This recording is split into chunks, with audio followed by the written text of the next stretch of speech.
G'day, Cobbers. I was just at a playground thing with the kids. It's like a anti-vax mums thing that they've done. First and foremost, anti-vax mums are legends. They just build communities, and it's so cool to see. A couple of conversations came up that sparked me thinking. One, I was talking to a bloke who, he had, yachts and a bunch of properties everywhere and all these different backup plans and bullion, crypto, all this stuff. And he's just talking about, Great Reset and financial collapse and what are we going to use and da-da-da. And he's very into the stock market. He's got all these stocks and all these different companies and all that stuff. And like in my head, I didn't say this. I was just like, oh yeah, that's interesting. But in my head, I'm like, when things hit the fan, this guy had a very comfortable life, and lovely guy, nice to chat to, had a good chat. He's awake to a lot of the agendas and stuff, and that was refreshing to see. But at the end of the day, the people that are the most best off when the financial system collapses and Western society crumbles, and war and pestilence and all that stuff. That's the stuff that we're preparing for, right? With all the precious metals and crypto and that. People that are going to be in the best position are people that can do things with their hands. I don't think we understand how blessed we are to be able to work with our hands and build something. If you got a fully functional body and you're relatively young and you've still got a lot of go left in you, you're in just such a good position. And I've been investing in tools, in building a decent collection of tools that I can do different jobs with.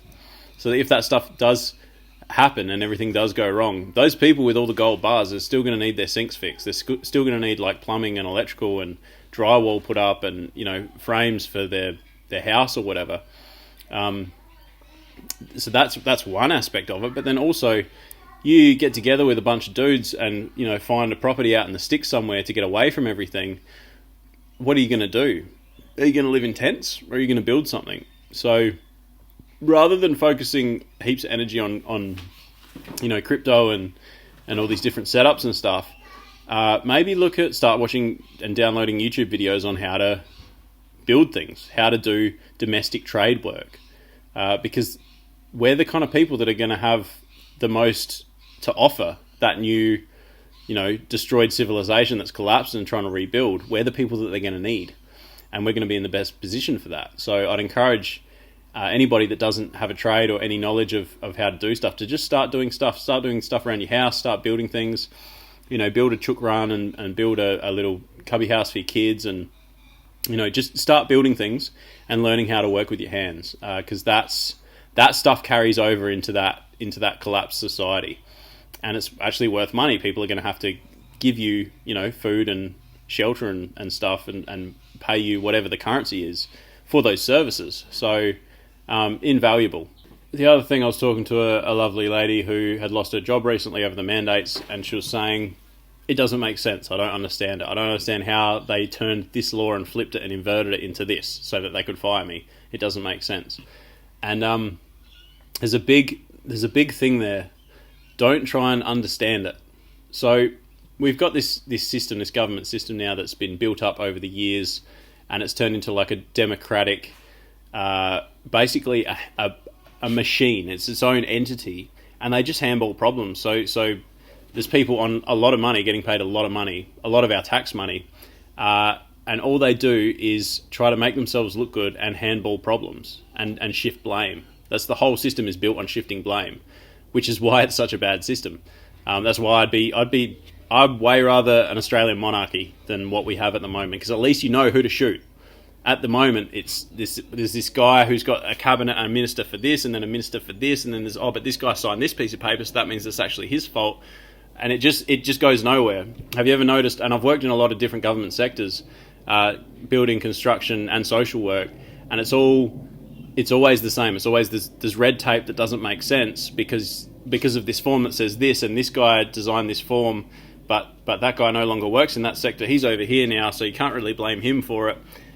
It's impersonal, and it's just a machine. It's like dealing with a machine, a really dumb machine that doesn't understand human nature, doesn't understand our needs or anything, and can't make room for it. So you can be in this position where you're trying to do something for somebody, but because you work for the government, you can't do it, or you lose your job.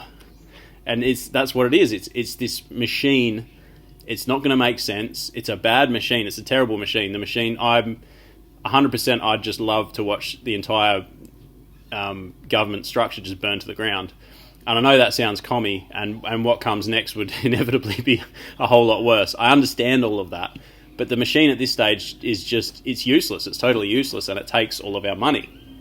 It's just this big, giant corporate machine that takes our money. That's what the Australian government is. And gives us, crap sandwiches for lunch. And that's what we get for our money, is a poo sandwich.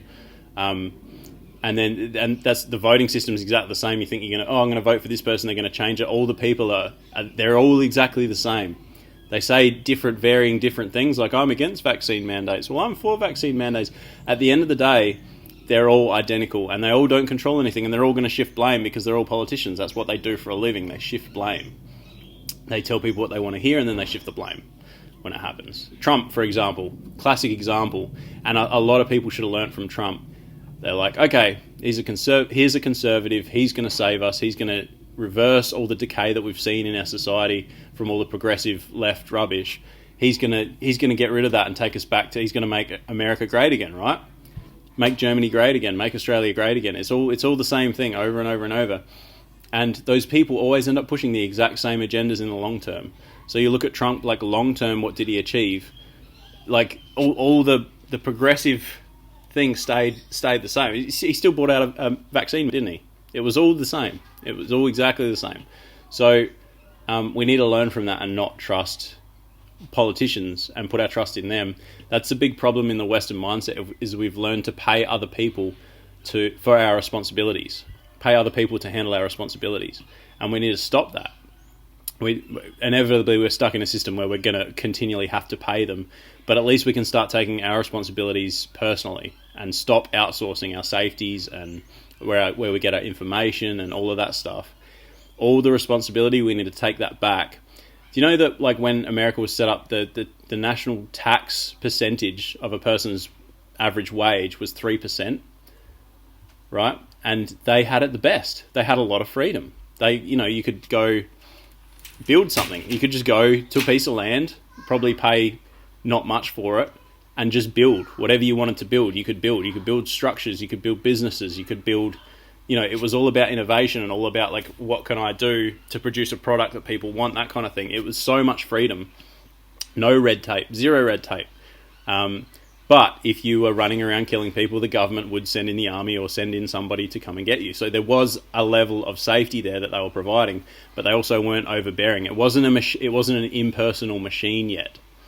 And what we've got now is just a totally impersonal machine that's never going to make sense, always going to take 50% of our wages and give us poo sandwiches and waste our money on purpose. A lot of government contracts are literally just money laundering. The way the world works is pretty sad. And people say, these corporations, look at all the tax they're paying. They're paying enough tax, but that's just on paper. The corporation, that's not the individuals running the corporations. They're not paying any tax. They've all got offshore bank accounts and stuff like that going on. It's all money laundering. That is how the world works. So that's enough for the day. Invest in hand tools, learn some skills so that you can build. Have kids. If you really want to rebel, have lots of kids. If you really want to rebel against, if you want to be a rebel these days against the globo homo, overarching machine that doesn't make sense, and you're sick of the poo sandwiches, have a lot of kids, learn how to build your own stuff, take responsibility for your own life, stop outsourcing that, be responsible for your own safety and your own, realm, your own community, build communities, build really strong, and I mean like grassroots level, immediate, your surroundings, your local neighborhood communities. They hate that, and worship God. And there you go. You're like the most dangerous terrorist known to man, according to all those powers of the United Nations and all those round table groups and all the oligarchs and the bankers and stuff. You've become their worst nightmare. And it's a good thing. So I'll just add, I get where the passion comes from to fight the system and to fix the system, because you really want to fix how broken the system is. just being honest, it's not fixable. It's not. There's no coming back from how far that system has gone down the drain.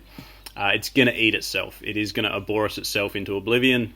What you need to do instead of trying to fight to preserve that broken system is to let it go and let it burn and learn to remove yourself from dependence on that system, because it is going to be destroyed. And if you're invested in fixing it and it still gets destroyed, it's just going to be really hard and draining on you.